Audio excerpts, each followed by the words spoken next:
getting started in just about a minute's time.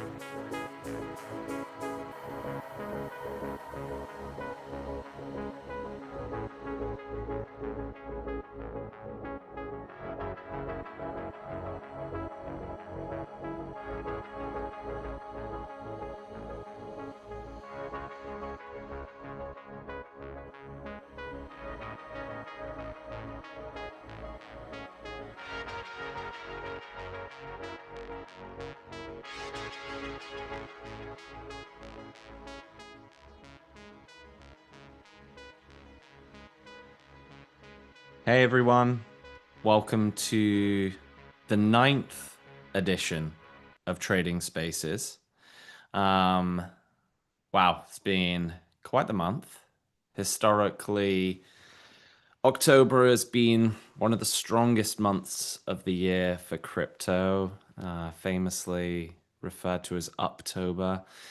This time has felt a little less up for Toba, I'm afraid. It's kind of shaping up to be one of the worst Octobers in recent memory. We had, of course, pretty substantial liquidations on October 10th. Had a lot of chop. We've had a nice dash of macro uncertainty in amongst all that, which we'll touch on shortly. And what Dan and I are going to be talking a little bit about today, is this just a, a coming up for air and getting ready to go, or is this more of a warning sign of what's to come for the rest of the year? Before we dig into that, though, quick disclaimer: nothing shared here is financial advice. This discussion is for educational, informational purposes only. All right, that out of the way, why don't we get stuck in? Den, how you holding up? How's your downtober been? Happy? Sad? Hi, friends. I mean, it's been a roller coaster for sure. It is so Mm, crazy because I just realized that the 10th of October is only 3 weeks ago. Doesn't it feel like it's so much longer? oh my God, it really does. I mean, the week prior, we were having BTC all-time highs. How long ago does that feel? Mm, yeah, so This has been true. a crazy month, especially after September, which I mean, historically, September does what September does, which is chop.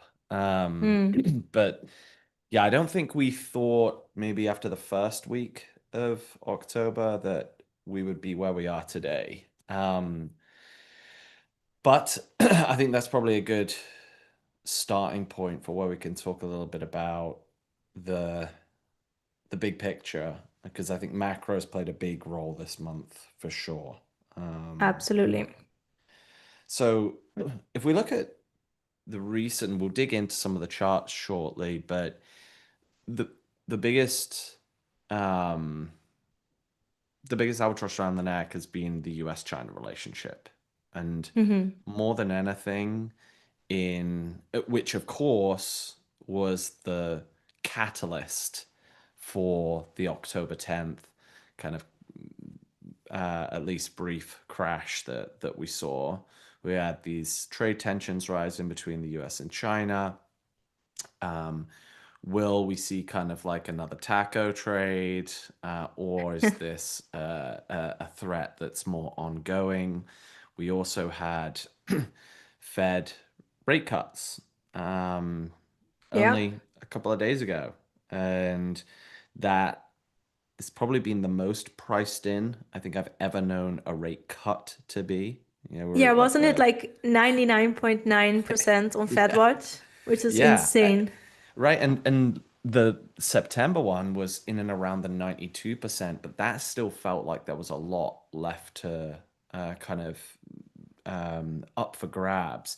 But yeah, this was like Fed funds futures was 99.9%. It was very much priced in. And kind of coming into that, we also, the only real material piece of financial data that we've had, and economic data, should I say, that we've had this month has been the much delayed CPI report, which was pretty good.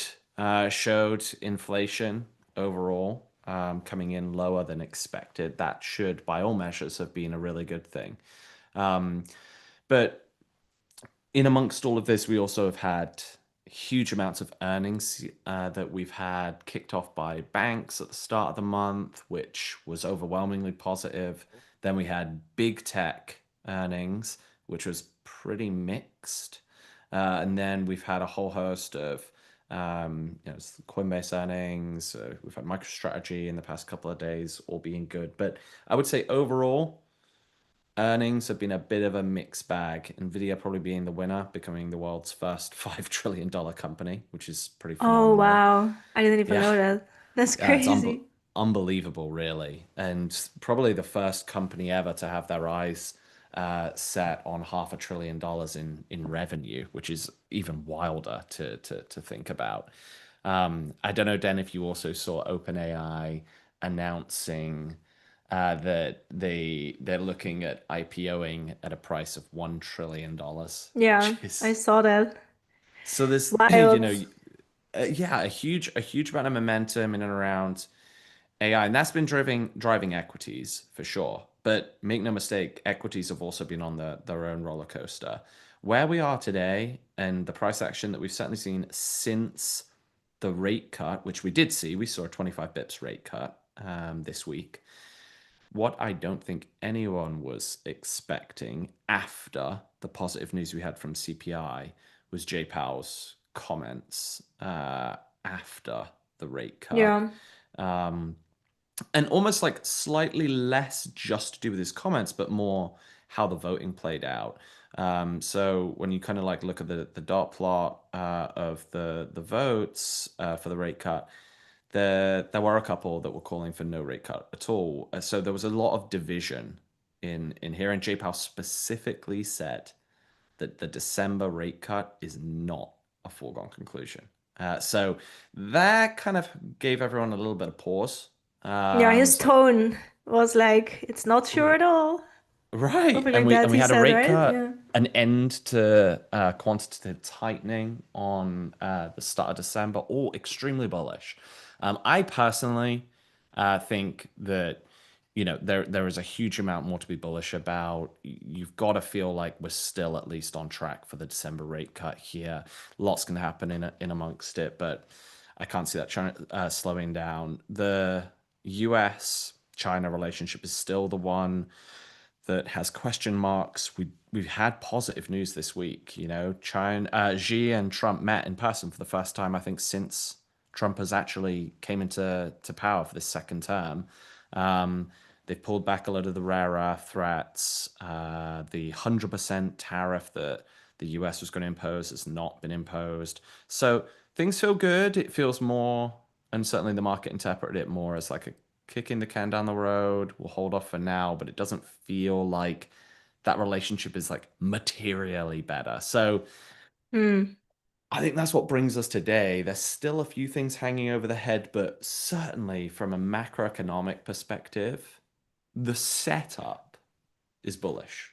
Um, I but it's agree. just people want, I think a lot of traders trying to figure out like, hey, where can I get rugged? And there's been a lot of damage and a lot of wounds in the market, right, since the 10th, where people felt that way. Huge Yeah, amount of of leverage course. got wiped out. So, Things are like balancing out, I would say, and I think the market is still digesting and trying to pick a direction. But honestly, like, listen, it doesn't want to go up, but it's not going down either. So in that which sense, we're is kind of which is just very chopping positive. around. I think so too. Exactly. Yeah. Yeah. Why don't we bring up the charts? Let's zoom in a little bit now. And because I, Yes. I think that comment is such an important part when we look at, okay, sure, we've had a lot of uncertainty, we've had a lot of chop around, we've had a lot of pullback, but I wouldn't say since, and actually through like October 10th as well, we certainly haven't got into like these like capitulation stages. And there's a lot of positivity, even though it feels like things have really been kind of chopping sideways quite a lot since then. But I'm curious to get Mm. your thoughts here, Dan, on some of the majors and BTC in particular. Yeah, for sure. Well, let's start with BTC. I think this is a really funny chart to start a bit higher time frame, what me and you discussed a few weeks Mm, ago, where we said that during this bull run, BTC has consistently bottomed out around the 3-day 100 EMA, which is the green line that you see. And as you can see, it has consistently also taken a few, yeah, months even to do so. hmm And right now, I think yesterday we were at 20 days, which makes today 21 days of us like chopping around that area. And I think, yeah, we've discussed this many times. I personally think that for a true bull, in terms of like making new highs, for me, like the low hundreds or high 90s is like the last line in the sand. Yeah. Currently, we are just hovering around the lows that we made during the big crash on the 10th of October. And as you can see on the 4 hour as well, we have just really been super choppy. Like we attempted breakouts, we failed. We did another attempt, we succeeded, but then failed to hold, which was around the FOMC, which hmm is always a bit of a tricky time. And now we are kind of trying to make our way up again. So it really is just sideways. Like that's all we've been doing since the big dump. And that's also why I think that we, even though the vibes are obviously like super depressing everywhere, we should try to stay as objective as we can, which is that we are right above big support, but we are also right below big resistance. And until the market shows us clarity, it is, in my opinion, best to play pretty defensive unless there is something that really stands out to you, which we might get to later, which could potentially be like a coin with a narrative or something that you're fundamentally believing in. Even though I still would be cautious with that until trends show us that we are trending up, because right now there is no trend to be found at all. Yeah. Yeah, and to your point, I think like any time where we've seen, certainly from my perspective, and as someone that's much more of an active trader in UDEN, like my even last night, as I was watching us like kind of plummet down to like 106, I I wasn't feeling overly concerned. I think anytime we've hit around that level, like that 106.5, like we've done a pretty good job of like bouncing back up. But I think for Mm, to your point, wherever we've had some of this nice like support bounce, the moment we've came even close to like 114, 116, it's almost been equally as inevitable that we were going to kind of like reject back down again as well through all of this. yeah. So it does feel like we've been pretty range bound, but we haven't been testing the lows of like that lower wick on the 10th, which is also pretty Mm. positive in amongst all this. Yeah, which is also something that I tweeted about, and I said like to the downside, there aren't a lot of like super interesting levels to me unless we would really sweep deep, which would be something like around here. That would be interesting for me to buy. I'm not sure if we will. Like, I hope that this is because we also have a monthly close, I think, tonight. Yeah. So obviously, as a lot of people probably know, price action can be a little bit more tricky around the monthly closes. So yeah, that could be a factor in play. I also think the market is still digesting everything. There's a lot that has happened, and we're just kind of trying to find our footing. I guess people are just trying to decide what is a fair value for our shitcoins. And after everything that happens, I think that's a logical thing. So I don't blame them. Yeah. Yeah, I agree. And I think like anyone that has been making like bets going long through this period has probably been chopped up a fair bit during Mm. this past and a couple of weeks. Um, so what are we seeing anything different on ETH? I know that like BTC and ETH have been trending very similarly, but I'm curious if you're seeing anything different here, where you feel different about ETH in any way. I think ETH was slightly worse than BTC in the sense that Yeah, I don't know. It's a little less appealing to me structurally, Mm, because BTC, as you could see here, made like a little bit of a, sorry, my internet's a bit weird today, but a bit of a higher, it really attempted like a newer high here, whereas yep. ETH did that too, but a little less, yeah, a little less convincingly to say so.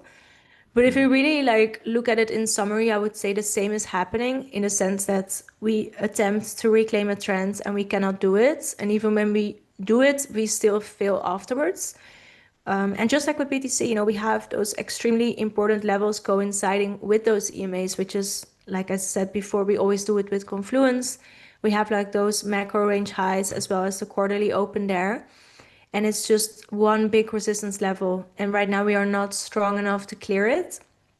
And I think to me, I personally wouldn't really be interested in doing any business on things that look like this unless we can either trade here, which would be like a really clean sweep of this low, but then also those lows with the yearly open there as confluence, or we make another attempt, but then look stronger than this and have some sort of like EMA cross happening in a bullish direction because right now, the EMAs are signaling a downtrend, so they would have to cross the other way for us to undo that, basically.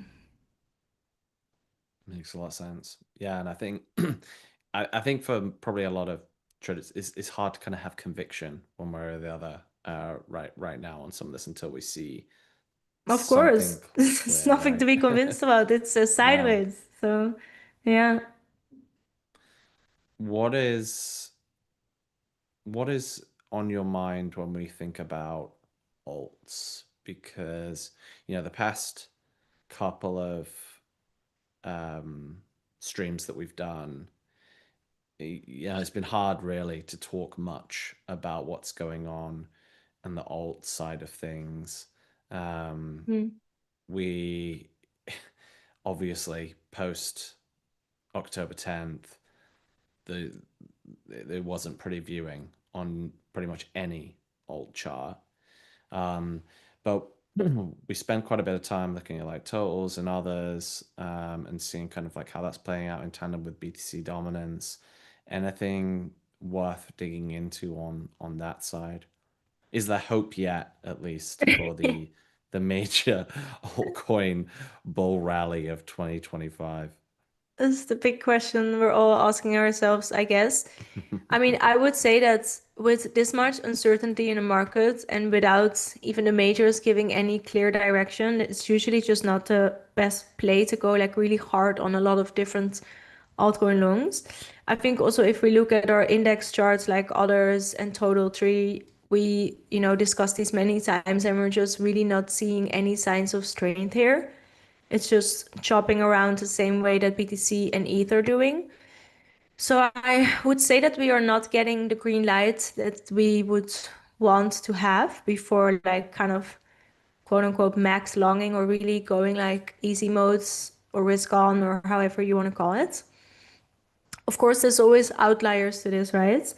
So I would say like at the moment, I would divide altcoins in a few categories. The most look very much the same. They broke structures during the dump on the 10th of October, and they kind of have been hanging around the lows and like unable to recover. Then we have a few newer coins like XPL, which has obviously had a lot of mind share the past Oof. weeks. Yeah, it is so rough, and I think it's really important to bring this up because, like, of course, I don't want to speak on like the team or the dynamics of the token or the tokenomics, but I do think that like there are different environments in which coins can launch. I do think there was a lot of sell pressure here as well from different sides, but this just really shows you like what the vibe of the current market is, right?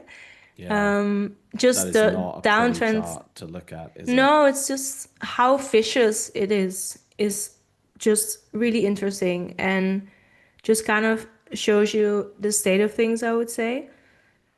And How much do then you think October 10th has played a role in particular on the alt side? Because it's, I think like the sentiment to me, if we take crypto Twitter as our good judgment of sentiment, rightly or wrongly, Is it it though? that is the main question to answer. But it certainly feels like alts are at one of the lowest levels of sentiment I have personally kind of seen, observed, even like this year, to be completely Yeah, honest. Um, and it just feels very hard to get excited about alts at the current state. And I kind of I feel like it was such a huge wobble that we had on October 10th that disproportionately impacted and brought into question a lot of like the liquidity around some of the longer tail alts, that 100%. it feels like, does anyone want to take that bet? And I know we're going to talk about like maybe some Mm. exceptions here, but yeah, I'm just like broadly curious on your side if if you feel like that's played an Mm. outsized role in all of this. I mean, I think that people just really, it became really clear that there's like a very large lack of bid, Yeah. which is obviously an issue if you want things to go up. And I think that like as long as charts look, let's say, quote unquote, pretty stable, because obviously it's crypto and we know that nothing is ever stable, or at least we can't assume that it is. And I think that a lot of people just kind of kept the hope and the positive vibes, as long as things were just kind of like chopping around or not doing much, because obviously alts haven't been outperforming for quite a while, right? But I think Mm. that the people could still convince themselves that maybe someday, whatever. And then what happened on the 10th of October showed us that like these things can actually be like super, super wiped out. And like obviously everybody knows that because like I said, it is crypto. But to have such a recent example to show for that is just a very harsh truth, I think, for an industry where the majority of the people that retail do have like their net worth in altcoins, probably. Yeah. And I think that affects the trust and also the risk appetite logically, you know? And I think that effects of what happened is not something that will go away super easily. And the thing that erases that mostly is just green candles. That's just the way that it is. But the question is, how soon are we going to get those? Because right now, as we discussed, things, even on the majors, look pretty choppy. And there is Yeah. no sign of trends currently. So imagine on the assets that have been viciously dumped and just erased entire years of price action in one day, you know? Like it's just a really good question to ask yourself, like, do I want to be invested in that? I I completely hear you. And I think like, going back to BTC as well, there's definitely some levels. I know that you pulled out on the BTC chart that kind of the June low level, right? Yeah, Where we're in around that 98K. It feels particularly critical, that level, if we see it again, that we mm, rebound pretty sharply out of it, right? I feel if you feel like we start breaking down below that, do you feel like, it's over for the cycle? Like where would you go to say, okay, when we go past this point, I'm kind of going into hibernation for a little while? I think that's a level to me personally. Yeah, I think if we get below that, it should be a very sharp like drop that's being bought up quick, and then it should result in, like a sharp reversal. Doesn't mean to have to be a V reversal in one candle, but I don't want to just see price spend a lot of time below that because we also, as you can see, have our weekly block here in gray, and we have already retested it 2 times. So I Hmm. think like to have a potential third time and then us spending like a lot of slow time in there, that's just not something to me that kind of screams like all-time high soon. Yeah. And at that point, because we also, I will do it on this chart because it has a little less drawings, so it's maybe more clear. We also just have some sort of like range range situation here. So if we would start spending a lot of time below that purple line, then it kind of looks like this was just, you know, Yeah. and that kind of this is the range in that case. Forgive my drawing, but you get the point.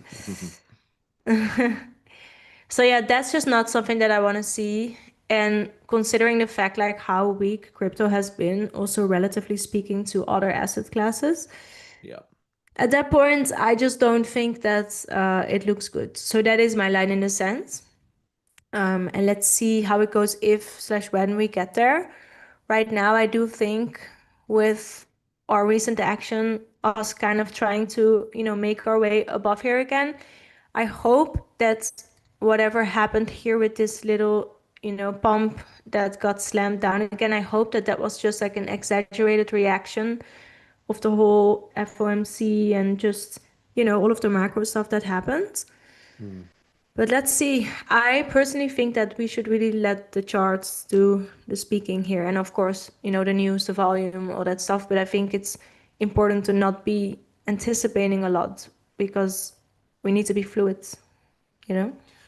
What would you say for you then is a level on the other side of that that you feel like is an important level for us to just try and break through that starts to give some real confidence? Is it that kind of like midpoint in the range, or like where for you is like the most important part that you'd want to see at least some strength coming in? So I would say, first of all, these EMAs, also quarterly open, those two. Then we have a bit of a newly established level, I would say here, which is like the 116 Hmm. level, also kind of coinciding with the mid-range. I would say those are like my three levels there. But obviously they are all very close together, right?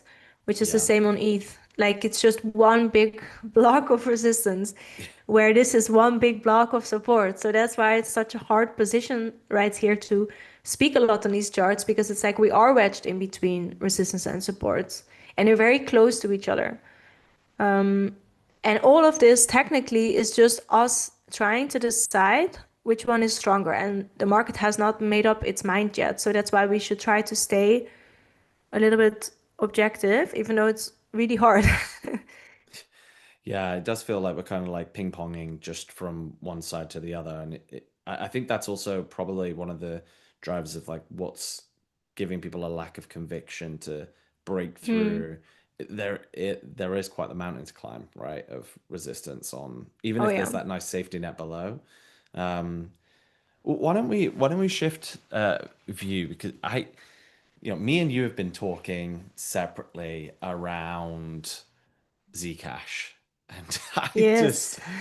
I don't know, like the moment I was DMing you about Zcash and whether I'm crazy to be seriously taking this chat serious or not, I was almost feeling like it was a top signal in itself for me.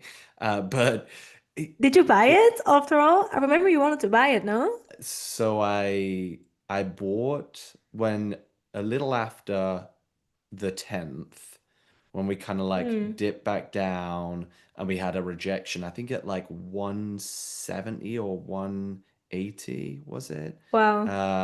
Sorry, 280. And and then I sold. And then I was like, okay, if we dip back down into kind of like the one of the lower ranges again, I'll maybe buy back in, but I didn't. I mean, it was a nice trade, but when I look at the chart today, I'm like, oh, that would have been a much nicer trade to hold on for a little bit longer.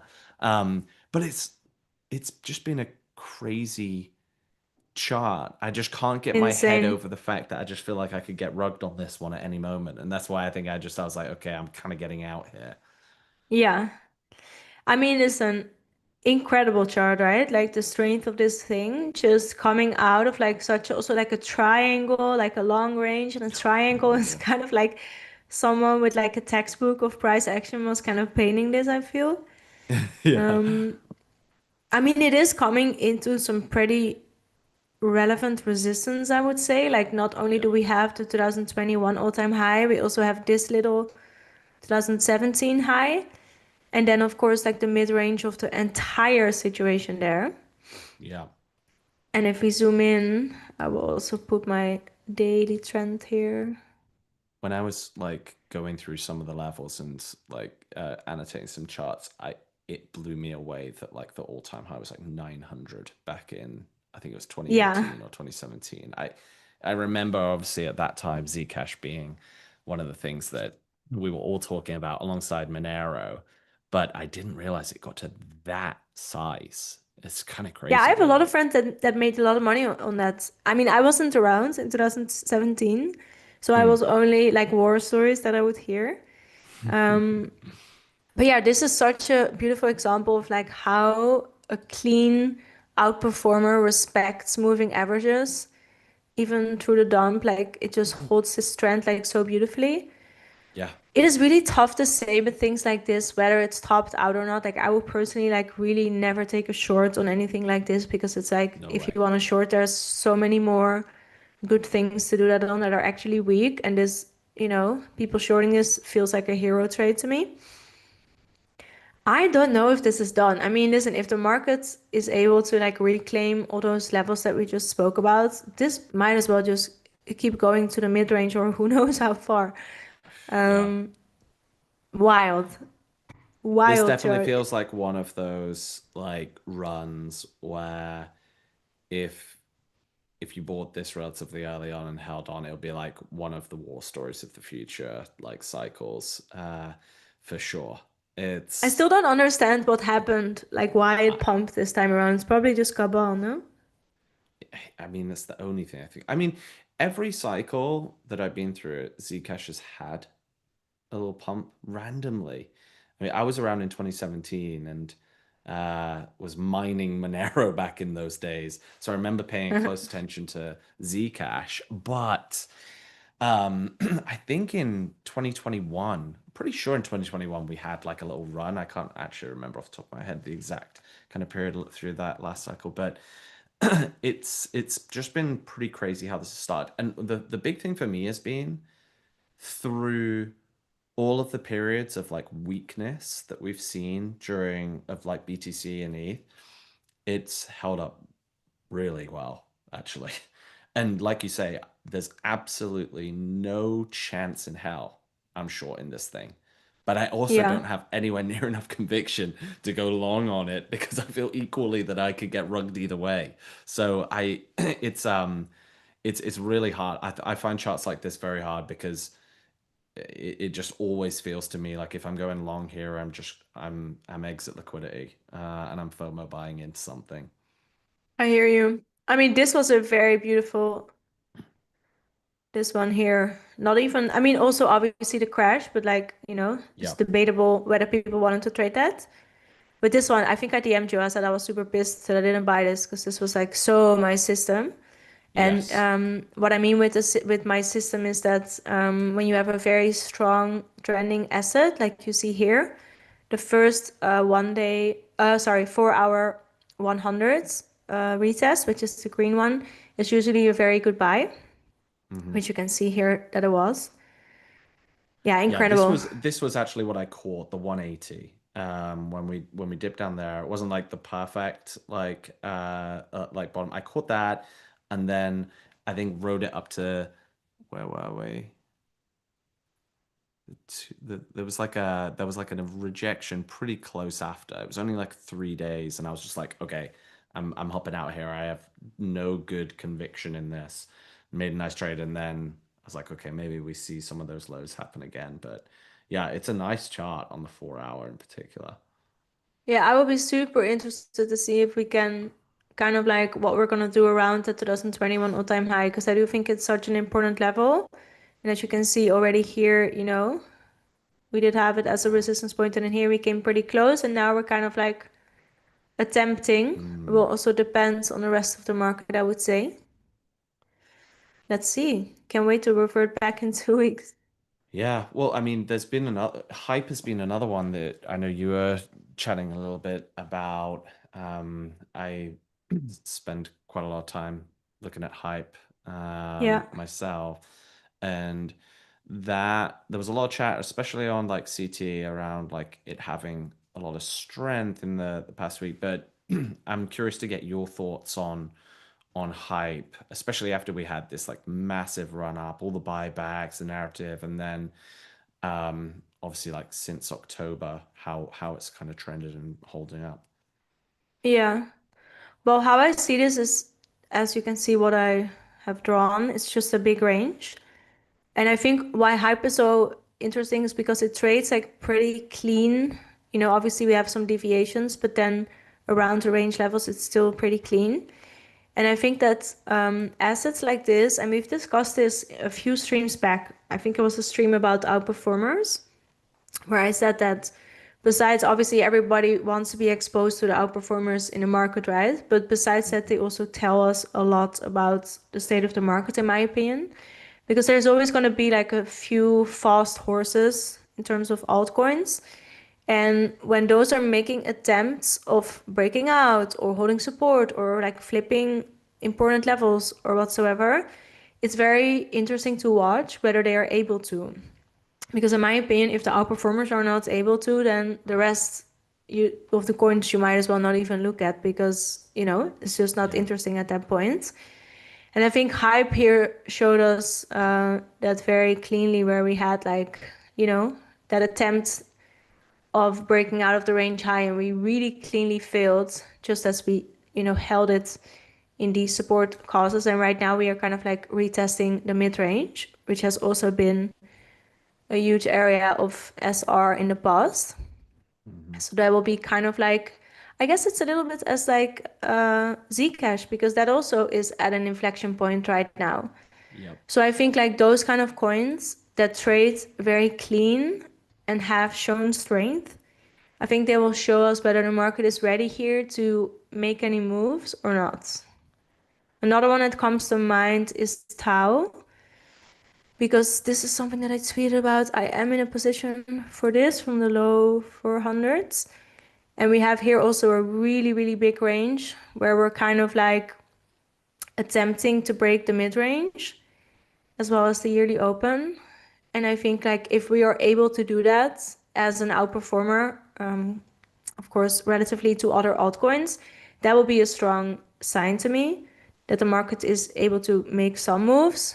If we do something like this, where we kind of It's like it's once again, surprisingly strong. This is surprisingly super strong strong. since October 10th.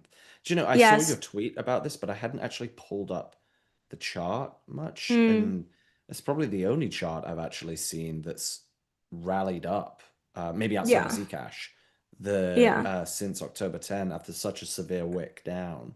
Yeah, so they have Um, a very clear narrative. I think their first halving is in December. So that is, I guess, hmm. what people are betting on. I don't know any details, but I do know is that their community is like literally insane. They're so on it. Whenever I tweet about it, I have like people DMing me, like replying, cheering. It's really fun to see. So shout out to those people. I love that you have so much conviction. But yeah, like I said, I think this will be really important. As you can see here, we have this high, and if we would now like deviate and then kind of like go back below that, then I will probably just close this in profit and be like, hey, I tried, but it's clearly not ready, as in that case, I will assume the rest of the market won't be either. Hmm. Yeah, so that's just a few of those things on my radar to determine that overall strength, of course, besides our usual suspects like BTC, ETH, and so forth.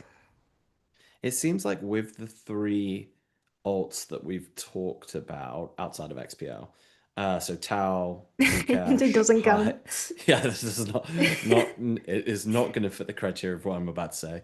Uh, there's there's been there's been like a very strong, clean narrative and positive sentiment around him. It's like, hype, while it hasn't seen this kind of level of price action that we're seeing on like Tau, it already had its like big breakout a little earlier this year and has been consolidating around that range that you were showing. But it's been the leader in the perps side of things, even with October 10th. hype generated a shit ton of revenue off the back of that. And we know that that revenue goes Mm. straight back into token buybacks. So it's kind of clean.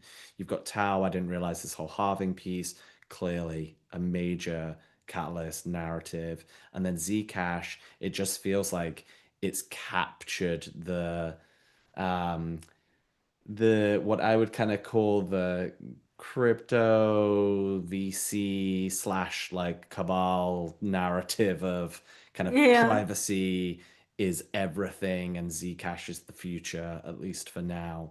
And they all have these like three clean narratives that they're showing strength in.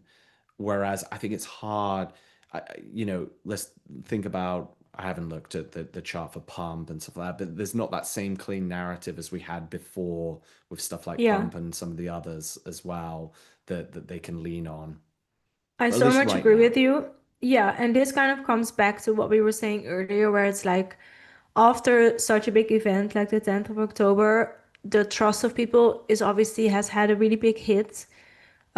Just because of how it felt and the money they lost, but also because the clear observation that there is just a lack of bid and Mm, therefore a lack of attention, right? Because if there was enough eyes on it and it was interesting enough, people would maybe buy it. I don't know. And I right. think that with these few that we just mentioned, there is a reason for attention, there is a reason for eyes on it, and there is more bid, whether that's like pure and clean and honest organic price action or a little bit of, I don't know how they do the mechanics behind the scenes, but the matter of the fact, remains that like there is something going for it. And Yeah, I think in the state of things, we should just really focus on coins that have something going for it, especially when we haven't gotten that clear risk on slash easy mode sign from the broader market. We really should take it easy unless there's something with a very nice narrative that we can kind of ride.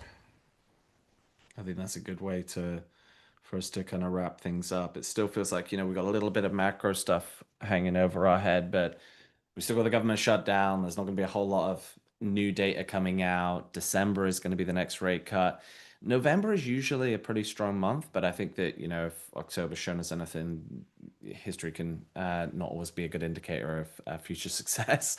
But we are at some pretty important levels right now that BTC needs to kind of like hold. And I think they're the charts really to be looking at alongside some of these like major alts that are leading the way in terms of strength over the next kind of week or two. But Yeah, 100%. And guys, just try to stay objective. It's chop until it isn't. Right now it is chop. And we have to see what we get and how it resolves. And that is just what it is. yeah. All right, Dan. Well, as always, super insightful. It's been great chatting through. For everyone that's joined us live or via the recording, make sure you follow at Dentoshi on X, follow at Kraken Pro and Kraken FX, just to make sure that you are always up to date on any of our upcoming spaces. We do these every 2 weeks. So we'll be back again in 2 weeks' time. If we start to see a lot more happening, we might jump back in for an odd extra week or kind of special episode. So do make sure that you keep tabs on the Kraken FX X handle, and we will obviously keep everyone updated. But I'll see you next couple of weeks, Dan, and I'm sure there'll be plenty of us to chew on by then. Perfect. Thanks, guys.